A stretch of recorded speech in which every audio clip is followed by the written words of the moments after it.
pokúšate sa spájať sa so sebou a stále sa vám to nedarí? Možno ste to ešte neurobili správne a možno ste ešte nestretli niekoho, kto vám pomohol, aby ste sa priamo spojili s tou esenciou, ktorú máte v sebe. S tou, ktorú môžete vnímať ako také vaše svetlo.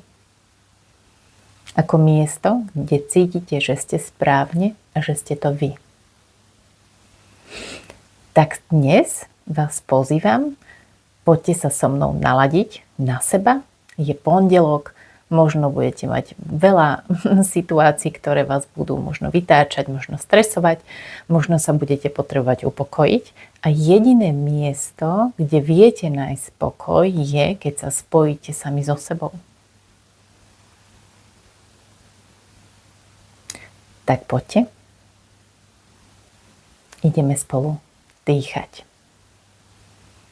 Dýchať a prepájať sa. A len si tak predstavujte, ako sa nadýchujete a ako vydychujete. Veľmi prirodzene. Tak, ako sa vám to páči, ako vám to robí dobre.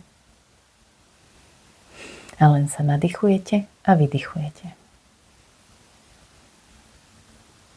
Robíme si takéto krátke cvičenie, kedy sa prepájate hlbšie a hlbšie so sebou.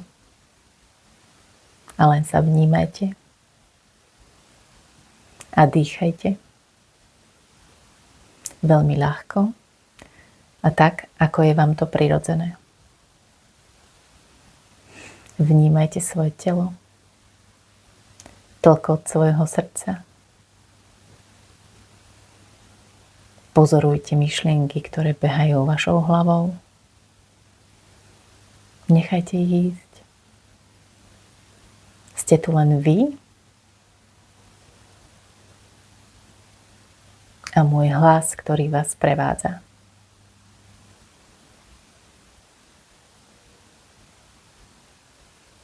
A opäť nádych a výdych. A vy voľne, v ľahkosti dýchate, uvoľňujete sa a prepájate sa hlbšie so sebou.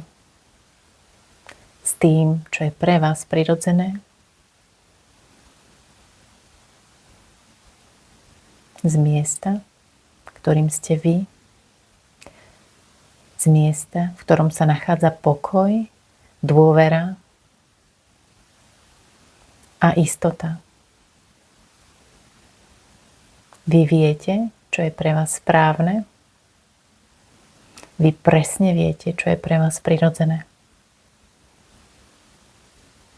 A rovnako presne viete, čo pre seba práve v tejto chvíli potrebujete. Môžete si položiť otázku. Čo je práve teraz, v tejto chvíli, pre mňa dôležité? A počkajte na odpoveď.